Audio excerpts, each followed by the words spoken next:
Hello mga kabit, ito po ang inyong mga lingkod. Ito po si Tita Jen. At ito naman po si Papa Osin Odile. So, ano pa nga ba ang lagi niyong inihilit sa amin?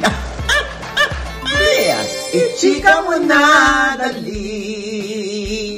La la la la la la la la. Ichichika na namin dali. Naku, wala po kaming pangatli dahil Halloween presentation.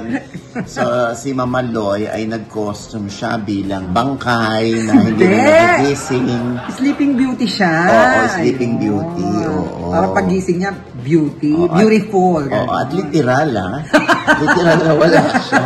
Nakakaloka, hindi ba? Uy, nakikirami pala kami sa Pagyao sa isang kaibigan na hindi ko nababanggitin kung sinong pangalan niya. Pero siya na rin naman ang nagsabi na kahit mawala siya, ay ituloy-tuloy niyo pa rin yan. Kaya, eto na nga! Siyempre, eto na ang ating Mars Camille! Sandali ba? Parang alam ko yan, te. Parang pinanggalingan ka siya. Hindi, natatawa ako ng Diyos ko. Oy, joke lang yung kanina. Hindi kasi nga, naloloka ako rito. O, ano ba naman yung TikTok lang? O, sana naman pag... Sana pag nakiramay, sincere.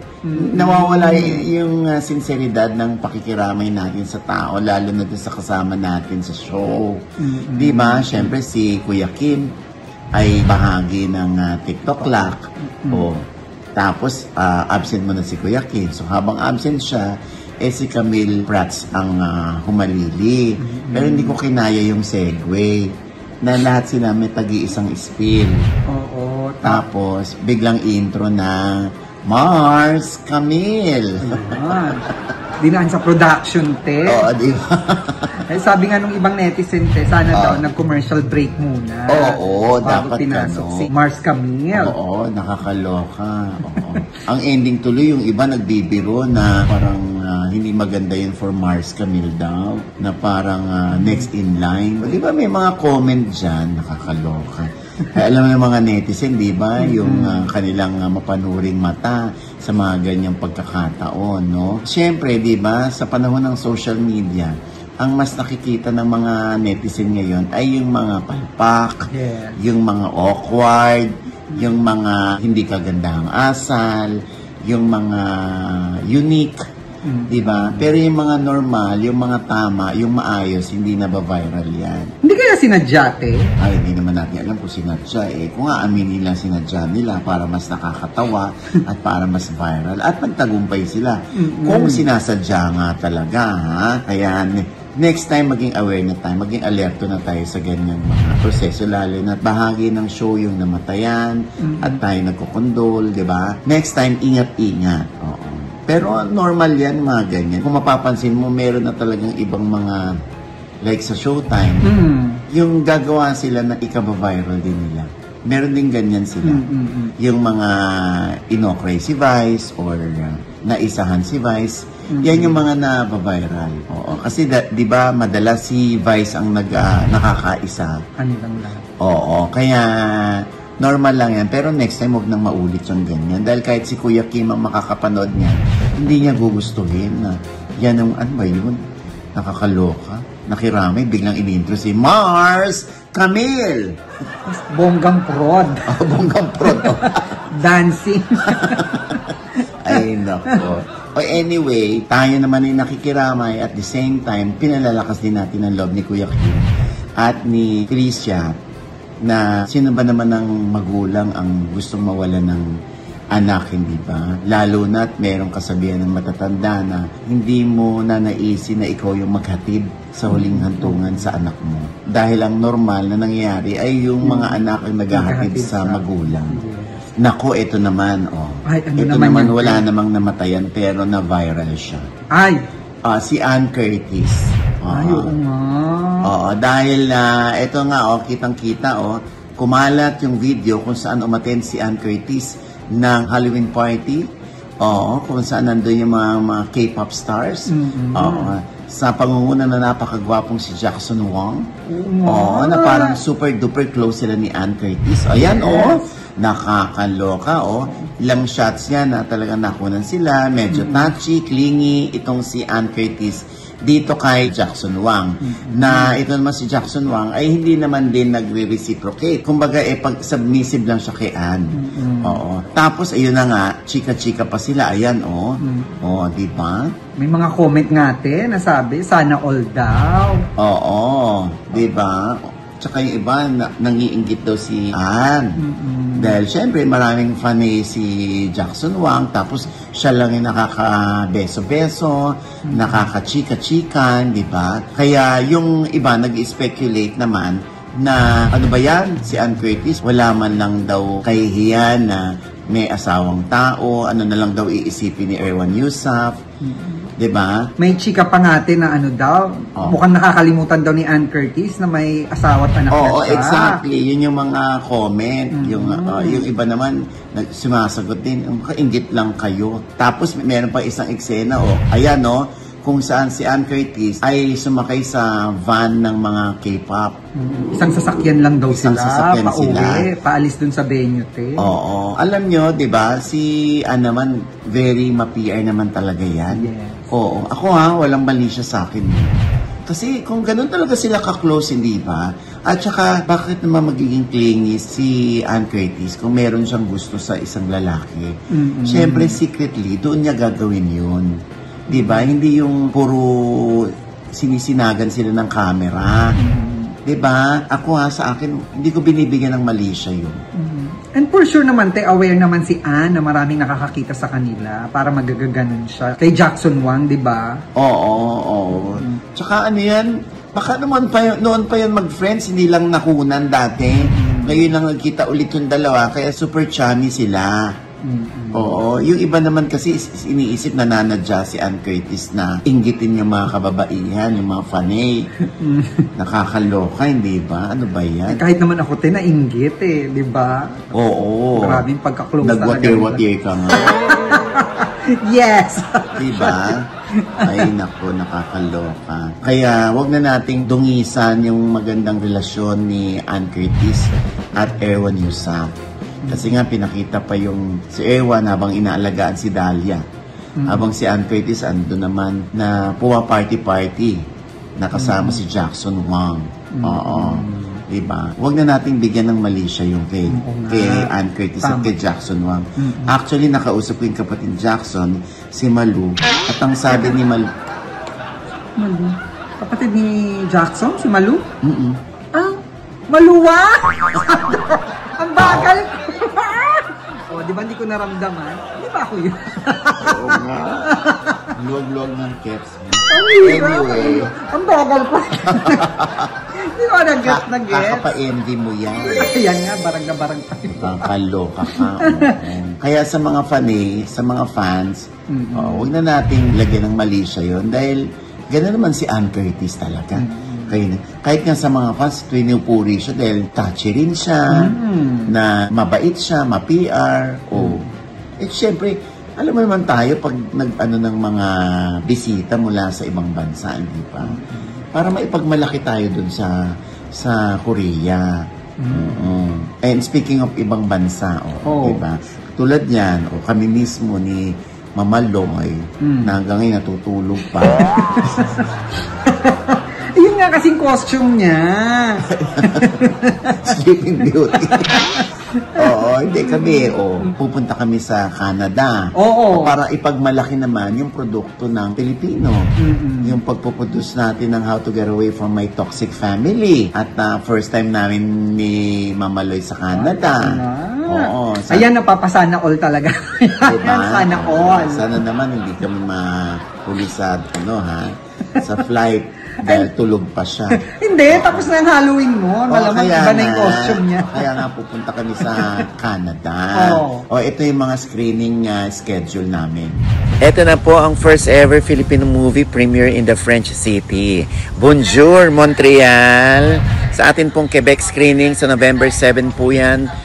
At 7 p.m. sa Decari Theater. And for tickets and sponsorship, please contact Miss Richille Del Castillo of Flair Events Production at 514-717-0214. And of course, at the capital of Canada, let's go, Ottawa! Yes, your first Filipino movie premiere. Ito na po ang detalye niyan, ha? For Ottawa, Ontario screening, November 8, 2025, 10 a.m. at Bytown Cinema. For tickets and sponsorship, please contact Mr. Phil Caballes of Piak at info.piak@gmail.com. Sa Toronto, Ontario naman, dumako tayo. November 9, makita-kita tayo dyan, ha? 6:30 p.m. po. Sa Cineflix Auditorium sa 421 Bentley Street, Unit number 9, Markham on L3R92. For tickets and sponsorship, please call Mark Yu Productions or si Mark Yu sa 647-278-4374. Sa Edmonton naman, Edmonton, Alberta, screening on November 15, 2025, 7 p.m. po yan sa Cineplex Odeon Windermere Cinemas. For tickets and sponsorship, please contact Mommy Shea of Vertex Entertainment Productions, Mac Pagaduan of Canada Vertex Immigration, Bench Decker EDM Alberta Tour Manager at 780-876-5678 or email at jsumba7@gmail.com. Yes, ito po lahat ang ating screening ay hatid sa atin ng TapTap Send app. Kaya kung wala pa kayong TapTap Send app, ito po yung app kung saan madali po kayo, mabilis at maayos at mataas ang palitan ng dolyar sa piso. Yes, patungong Pilipinas. Mag-download na po ng TapTap Send app at gamitin po ang aking code, ang OGPH. Para, eto na, para sa mga first-time users, magkakaroon po kayo ng additional $20. Yes, kasama ng inyong ipadadalang pera sa Pilipinas. Kaya kung meron kayong mga mahal sa buhay, nasusustentuhan, nabibigyan ng money, whether ito ay sa kanilang bank account, sa e-wallet nila, money remittance, yan. Pwedeng-pwede po dyan sa TapTap Send. Sigurado na mabilis pa at ano pa nga ba, mataas ang palitan. Yan po ang TapTap Send. Siyempre, whether kayo ay OFW o mga naninirahan na dyan, TapTap Send lamang po ang gamitin natin. Ha? Pero, magkikita tayo dyan lahat. Oo. Yes, live in person. Sasamahan namin kayong manood. At the same time, magkaroon tayo ng picture taking. Siyempre, magtsikahan tayo dyan. No? Sige po. See you, Canada! Ayan. Kaya ayan ha, magkita-kita tayo dyan ha. Live na live po kami ni Mama Loy. Kung trip nyo lang kaming makita, ha? Kakaingit. Halos ikutin yung Canada. Eh, wala naman kasi kayong visa dahil kagagahan yung sumagot sa Hindi. DSM. Pupunta rin kami, di ba sa Pampanga lang yan, te? Gaga, Canada, hindi Candaba. Ay, ano ba yung pupunta mo? Ewan ko sa'yo. Candaba pala isa. Oo, nakakaloka. And speaking of Korean, eto na. Si Ryan Bang. Ayan. Talagang ang eagle eyes ng mga netizen ay talaga naman nakatutok dito kay Ryan Bang. Oo. Kung saan, finally daw ay in-unfollow na rin ni Ryan Bang itong kanyang fiancé na si Paula. So, tuloy yung mga tao, nag-speculate sila na, ay, hala, split na nga kasi nag-unfollowhan na talaga. Unang nag-unfollow, si Paula. Dati yan, te, nung unang issue pa, yung unang pumutok yung issue. Tapos, pero si Ryan Bang, te, pinafollow niya pa rin pinafollow si Paula. Niya. Tapos, ginagawaan pa rin niya ng paraan dahil ang lagi niyang sinasabi sa atin ay mag-uusap pa ho kami. At inaayos pa. At aayusin namin. Ay, ano pa nga ayusin kung nag-unfollow na si Ryan? Ibig sabihin nun, parang wala nang chance? Ganon? Ay, nako. Oo, kasi isa pang nakadagdag para maniwala yung mga tao ay yung pag-alis ng negosyo ni Paula doon sa building kung saan yun yung inuupahan ni Ryan Bang at saka ng kanyang mga Korean partners. Yung Siesta Horchata. So, ililipat na raw ito ni Paula sa iba. So, yan. Tapos, ito nga, tinext ko si Ryan at sinabi nga ni Ryan na mag-uusap pa rin sila. Pero sinabi ko, nag-unfollowan na kayo. Mag-uusap pa rin po kami na andito po ako sa Korea, nagbabakasyon ako. So, pinuntahan ni Ryan yung kanyang parents doon. At hindi ko alam kung ano yung kanyang isisiwalat o i-reveal sa kanyang parents dahil nga, supposedly, doon ang kasal nila sa Korea. Muna. Oo. Ay, nako. Sana naman maayos yan, ano? Hindi man sila magkabalikan. Sana magkaibigan sila. Dahil, Diyos ko, ako hinayang na hinayang dahil sobrang excited na sila for next year yung sa kanilang kasal eh. Eh, di ba nga, ate, ikaw pa yung dahilan kaya sila nagkakilala? Oo, dahil lagi nga sinasabi ni Ryan, di ba? Kaya raw siya nagustuhan ng parents ni Paula. Dahil sa interview ko sa kanya, kung gaano siya kabait na anak. Anyway, if you look at the brighter side, ika nga, kung hindi talaga sila magkakatuluyan o magkakabalikan, mainam na yan. Kaysa naman pagkasal na kayo, kakakasal nyo lang, split kayo, just masakit sa ulo yun. O at least ngayon, di ba, kung walang naririnig sa side ng babae, dahil kahit ka-text ko si Paula, hindi naman din ako sinasagot. At ginagalang ko yung kanyang pananahimik, no? At si Ryan naman, consistent lang din sa kanyang sinasabi na aayusin. Hindi naman natin alam kung ano yung aayusin talaga ni Ryan. Pero sana nga yun, aayusin magkabalikan. O ayan, di ba? Dahil yung iba, habang ayaw manood ng PBB, tayo naman nanonood. At kalat na kalat sila sa TikTok. Oo nga. TikTok, sa FB, talagang dinudukot ng mga fans yung mga moments doon, yung nagba-viral. Ba't ano ba tayo ang lately nag-viral? Ay, naku, ito na nga. Diyos ko, oo. Ano yan? Di ba, parang gumagawa ng love team yung mga fans na si Miguel Vergara, yung alaga natin, yes, ng OGT, na Miguel and Eliza, Miguel and Crystal. Kasi nga, chami-chami na sila, hindi ba? So, parang may pag-aagawan kay Miguel. Ay, love triangle agad? Oo. Pero, mas nakakaloka, ekis bigla raw si Miguel. Ano yun, te? Hindi pa mag-on-ex na agad si Miguel? Kaka? Hindi. Hindi. Ekis, ibig sabihin, parang wala na raw chance si Miguel. Dahil si Eliza at si Crystal na raw. Kasi, ayan At least nabuksan ko. Diba? Kaloka yan. Nag-kiss sa lips yung dalawa.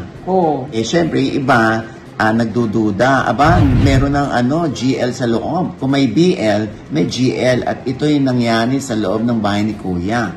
Oo, may GL na raw sa katauhan ni na Crystal at Eliza. Kasi parang hindi raw normal na nagkikiss sa labi ang dalawang magkaibigan lang. At dalawa pang babae. Paano? Pero Tea, sa akin lang parang pag sa girls na nakakita ka na nagkikiss sa lips, parang okay lang naman. Yeah, pero sa panahon ngayon, kung titingnan mo, dahil nga usong-uso na yung ganyan, na katulad nitong si Janela Salvador, di ba? Wala siya kay-bear.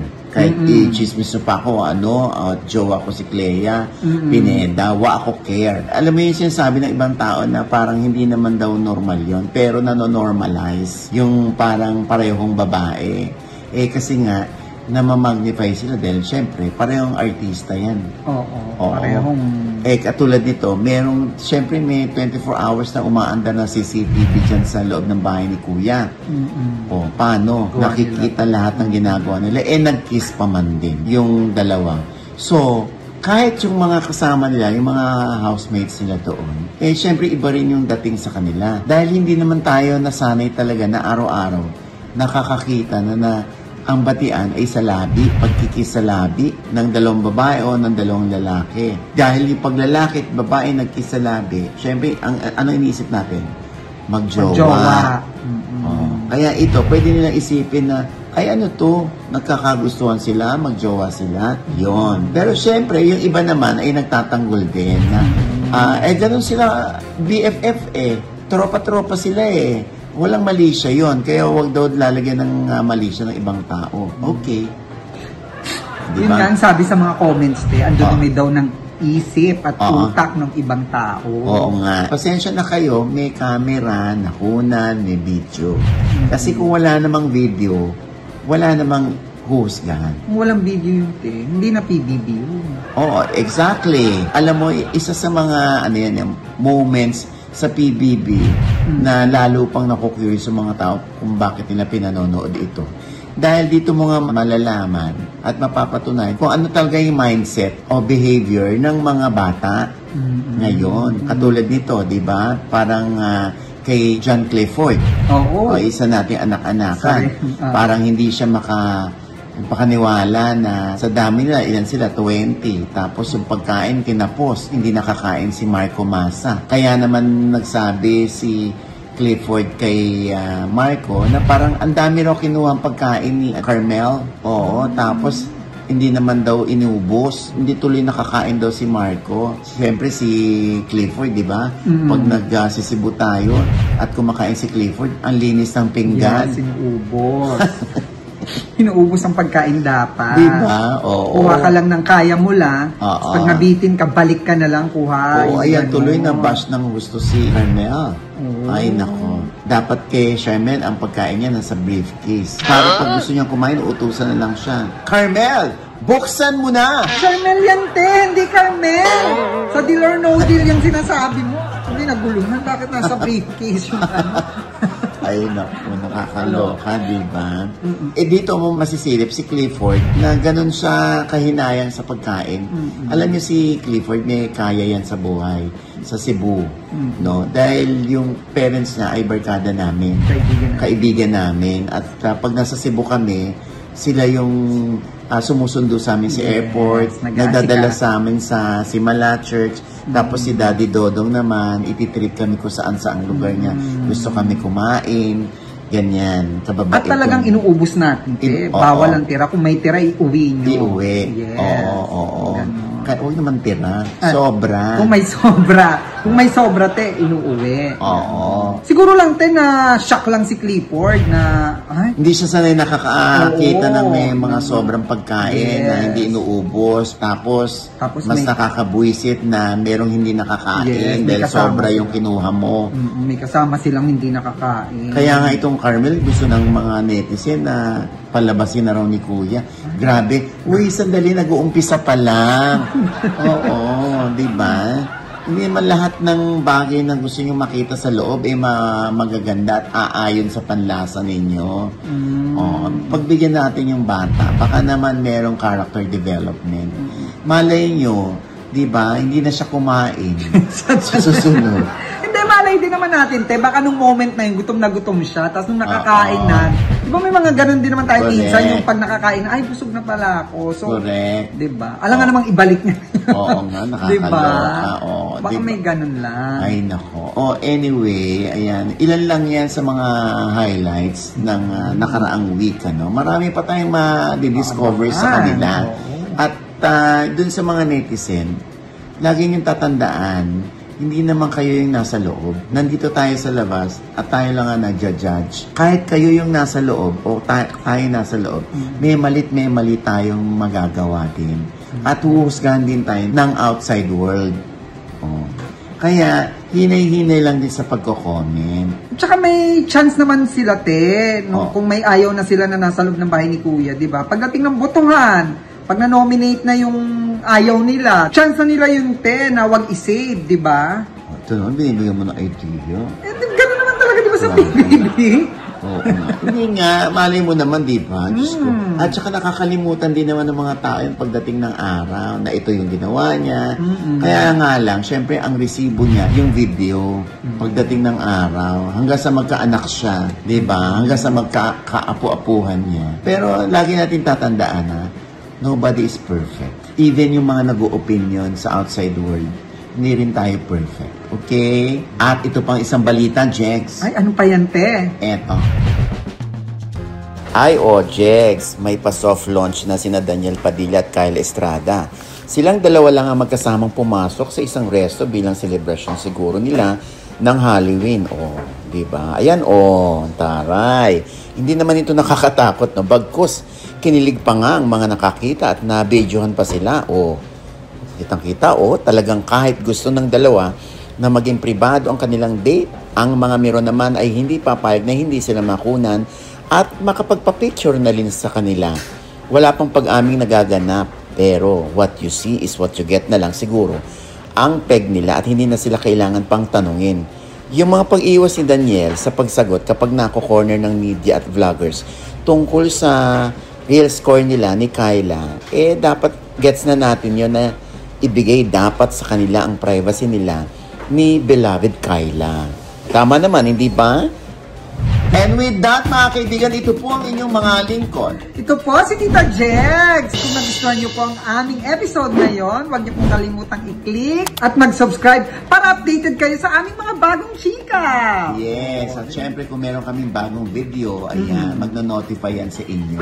Yes. Basta i-click nyo lang yung yung bell dyan. Notification bell. Para lagi kayo updated. Okay? Yes. At syempre pa, ang kanya-kanya nating channel. Yes, sa Tita Jegs channel, may bago po akong vlog dyan. Panoorin nyo po yung kami ni Josa, te. Namili kami. Ayan. Wow, sino gumastos? Siyempre si Jos. Nabudol ko siya, te. Maagang pamasko. Ayan. At, te, pasalamatan ko lang ang Iconic Star, ang N-Transition PH, at ang Bright Excel. Thank you po. At, abangan nyo po kami ni Josa sa 11/11. Magla-live selling po kami sa TikTok, sa account po ni Direk Coco Martin. Abangan nyo po yan sa November 11 po. Ayan. Talagang ang lakas-lakas yun na kay Coco, ha? Magbibenta kami ng Bida, dishwashing liquid. Sana naman makarami kayo ng nakakaya kay Coco. Magbibenta kami ng bonggang-bongga. Magbibenta kami ng bonggang-bongga nyo ni Josa po. Abangan nyo yan. Magpakita ka ng singit, maputi na ng singit. Palalambutin ng Bida dishwashing.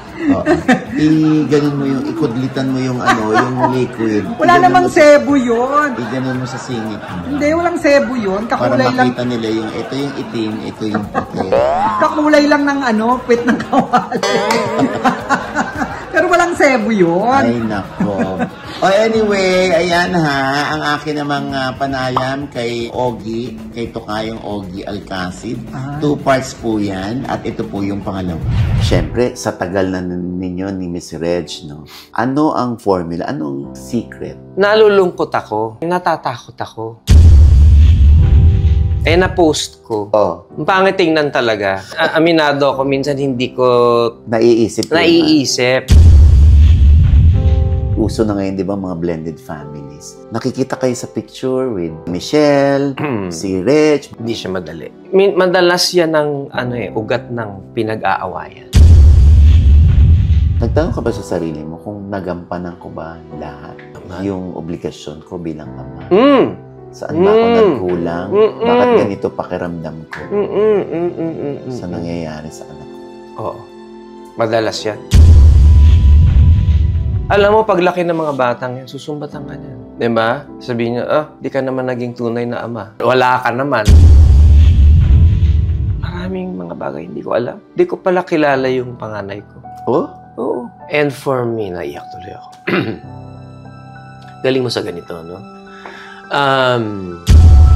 Ayan, Sa OGDS Inspires lamang po yan, At syempre, ang White House Cares ni Maring Rose Santos. Yung mga NCLEX passers dyan, lalo na kung nasa US na talaga kayo at gusto nyo magtrabaho at tumira sa New York, ay nako. Oo, mag-PM lamang kayo sa White House Cares. Okay? Para matulungan kayo ni Maring Rose. Di ba? Ang dami niya nang natutulungan, promise. Maging yung mga galing dito, yung mga nanonood dito, na nagpunta doon, ang dami nila, nakakatuwa, di ba, yung mga natulungan ng channel na ito. Yan, sa White House Cares. Ayan, Maring Rose, thank you so much. Alam mo yan? Tita Rose. Ba't parang ang hina ng boses mo? Hi po, Tita Rose. I miss you. Ayan na. Ayan na, sinasabi ko. Pwede po sa tap-tap. Gusto mo yun? Segway. Oo, nakakaloka. Segway sa tap-tap. Anyway. Ay, naku. Siyempre, gusto kong pasalamatan. Noong October 30 hanggang November 1, ay nandun kami sa Amaraya Cove. Yes! Ito yung parang Emon Pulo. Ang ganda. Diba? Ininggit ko kayo. Nakakainggit. Ayan. Nakapag-relax ka, te. Ay, di ba? Dapat pala dinala ko dun si Loy para nakatulog ng dun siya nakapag-sleeping view. Mukhang ikaw nakatulog ka doon. Yes, Ay, masarap. Tsaka, syempre, doon ay VIP treatment kayo lahat. Even yung ibang guest. At meron silang mga 15 rooms doon. Talagang kung gusto nyo lang ng privacy, yung konti lang ang tao, yung kayo yung may-ari ng beachfront. Oo. Naku, yan. Mag-stay kayo dyan sa Amaraya Cove. Yan ay sa San Antonio, Zambales. Oo. Yan. Mula doon sa Subic Bay Yacht Club, ay mag-speedboat kayo going there sa island. Oo. In fairness, malakas naman din yung kanilang wifi doon kasi Starlink, no? At saka nakakausap ka namin online. Diba? Nakakapag-post ka. Yes, oo ha. Ayan, itry nyo dyan, lalo na pag magbabakasyon kayo, ha? Ayan. At syempre pa, ang ating pasasalamat sa Envy Skin Beauty and Wellness. Yes, Envy. Ayan. Oo, ayan. Parang pa-fresh pa alam kasi. mo, oo, nagpa-araw ako. Talagang yung sunscreen nila yung aking ibinilagay Bongga, doon. oo. Oo. Pati yung nagpa-drip ako eh. Oo, para, alam mo na, meron kang protection. panangga. Nagpa-drip ako. Syempre, facial, ayan. Papa-facial ulit ako. Then, ayan. Oo. Basta yung mga gusto magpapayat, magpaganda ng peslak, kaya Envy Skin Beauty and Wellness. Kung gusto nyo naman ng magandang ngiti, ayan. Gorgeous Smile Dental Clinic. Yes. Okay. Doc JC Solis. At syempre, ang aking salamin. Yes! Ideal Vision. Ideal Vision. Thank you Yan. so much, Doc Jessica D. Doc Jessica D, thank you po. I love you, Doc Jessica. Yes. At syempre pa, Jex, pagkatapos ng undas, sumugod naman yung mga tao. Oo. Saan? Sa Ultra Mega. Ay, oo. Di ba? Ito yung supermarket na talagang pang mga paninda, yung mga pang sari-sari store, pang mini groceries, pang convenience store. Doon sila kumukuha ng mga paninda. Yung mga tinitingi, kasama din dyan, ha? Yes. Lalo na yung mga consumers natin. Nako, Diyos ko po. Marami kayong makukuha dyan na mura. Oo, at saka mabilis magpalit. Oo, hindi agad nag-expire. Kasi nga, mabilis maupos. Yes. Oo, lalo na yung mga may suki card na mga tindahan. Ay, nako. Oo, talagang adik na adik sila dyan mamili sa Ultra Mega. Lalo na pag payday sale, meron sila. Tuwing katapusan ng buwan. Bongga. Ultra Mega talaga. Sobrang bongga talaga ng Ultra Mega. Correct. Kaya yung mga naghahanap ng Ultra Mega, i-google nyo lang kung saan ang malapit sa inyo. Dahil 39 stores sila at 3 distribution center. Wow. Diba? Oo. At syempre pa, ito pa rin po yung lingkod, Papa o Sinoji Diaz, na lagi nagsasabi, nagpapaalala sa inyo na sa tuwing gigising po tayo tuwing umaga, wag na wag po tayong makakalimot, ha? Na magpasalamat sa Panginoon. Dahil tayo kanyang ginising, ibig sabihin, may mission pa rin po tayo sa buhay. Sabay sabing, every gising is a blessing. At ano pa nga bang lagi niyong inihirit sa amin? Ichika mo na, dali. La la la la la la la la. Ichika mo na, dali. One more time! La la la la la la la la. Ichika mo na, dali. Nakakaloka. Oo. Hindi rin palang wala si Lloyd dito, no? Pwede mo na ako isama, te. Oo, na-bit na pala natin yung show. Kaya pa rin naman tumayo. Oo. I-try mo din minsan si Diyos at saka si Ate Maria na naman. Diba? Basta huwag niyong gigisingin. Hindi, costume niya. Tuloy kayo. Costume niya lang yun ngayon. Sleeping Beauty nga. Ang tanong, wala pang sigurong humahalik para manising. Di ba? Pero may sumundot. Babala! Luwag. Grabe. Emi ko lang yun. Pumasok. Ginaya ko lang si Mama Loy, pero wala talaga akong naramdaman. Kabiri.